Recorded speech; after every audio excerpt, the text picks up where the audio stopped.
Hech o'ylab ko'rganmisiz, Minecraft o'yinidagi eng kuchli o'yinchi kim?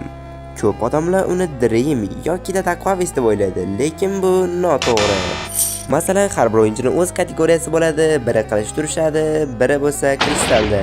Lekin bu o'yinchiga bitta gapni aytganda vashe po'xu. Chunki bu o'yinchi addoshi Terminator bilan qarindosh.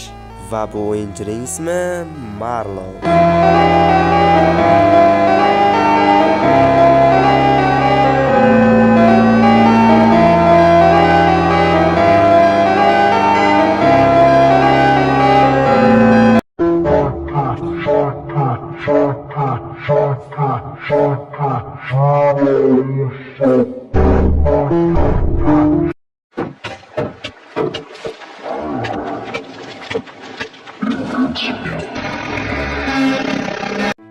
Aytgancha, Marlov hozirda Minecraftdagi 8 xil PvP jangida nomer 1 o'rinda turibdi.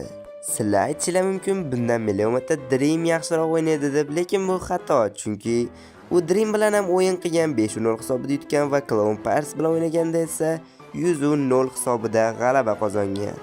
Hozirda Marlovning kanalida 333 mingta obunachi va 15 donagina video bilan. U asosan Crystal PvP o'yinchisi bo'lgani uchun ko'pincha YouTube kanaliga ham Crystal PvP haqida videolar qo'yadi.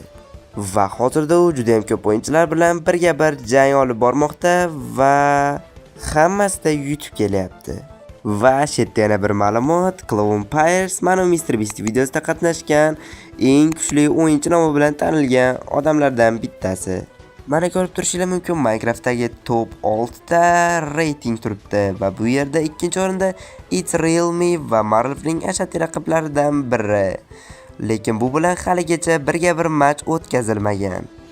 Lekin 3-chi, 4-chi, 5-chi va 6-o'rindagi odamlar bilan har biri bilan o'ynalgan va unda Marlov g'alaba qozongan.